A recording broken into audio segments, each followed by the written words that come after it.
After talking about Born on several occasions in this channel, I think it's time I finally make a proper video on the status effect. Born is considered by many the weakest status effect in the game, since it deals damage only once at the end of every turn and is capped at 99. However, one must not think of Born as a damage source by itself, but more as a form of charge that you can apply on the enemy, since many Born IDs get benefits from an enemy's Borning.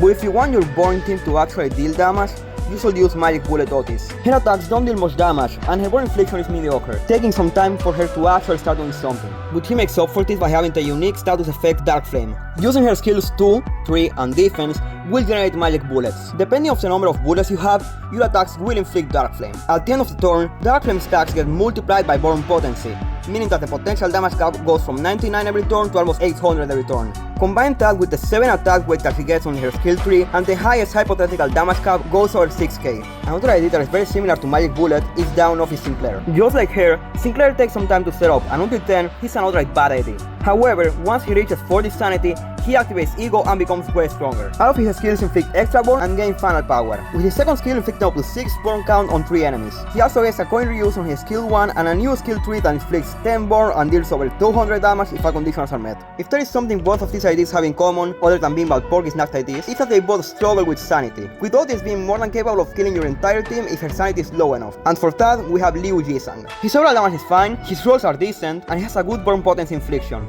But the best part of his kit is his passive and his skill tree. At the end of the turn, he can heal up to 10 SP to the 2 allies with the lowest sanity. If said allies have Born skills, they get healed by 5 more sanity. His skill tree also heals SP to 1 ally, or 2 if the target dies or has more than 10 Born Potency. For the next idea, I was originally going to talk about Lei Heng, and while he's still a good option, I think Hornet Mersault fits that in better. Every time he fires a bullet, he inflicts Spore, a unique status effect that binds and inflicts Born count. If an enemy with a Spore dies, Mersault gains protection, haste, and 1 class power up. On his skill tree, he has more damage and attack weight for every Spore the enemy that you have killed. On the last hit, if the opponent has 15 Spores, you will deal damage equal to Spores multiplied by the Born Potency divided by 10, with a max damage potential of 150 per enemy hit by this effect alone. There are only 3 slots left, so we'll go fast. Heathcliff's U-Branch ID is a hyper-aggressive damage dealer that, in exchange of his absurd damage and infliction, deals fire damage to himself. But this doesn't really matter because he deals more damage at low HP, and fire damage can only leave him at 1 HP while not killing him. The only problem with him is that his passive is always hard to activate in a non-Heishu team. The next slot is often recommended for it to be Firefist Gregor. He's actually a core member of this team, so I don't know why it took so long to talk about him. Blame the guy who wrote the script and is editing the video. He rolls well and is probably the main damage dealer of the team, as he doesn't rely on a gimmick and the only thing he truly needs to nuke the enemy team is Grass Resonance and Burn on enemies. There isn't really much to say about him. He's very simple to use, and that simplicity is part of why he's so good. The last part of the team is more up to what you like. I personally recommend Sync East Don Quixote because the fact that she has a Grab Evade skill and a Gluttony skill 1, making her exceptionally good for Grass Resonance and triggering Cox passive. Another option that works well is Ardor Blossom Faust. He's a good Born Inflictor with a Kamikaze nuke skill 3, but the main reason to use her now is her new Ego, which applies Ember, a new status effect that basically triggers burn damage every 6 hits. And that was all. Hope this video made you stop slandering the coolest status effect in the game. Like, subscribe, and leave a comment if you want more videos like this.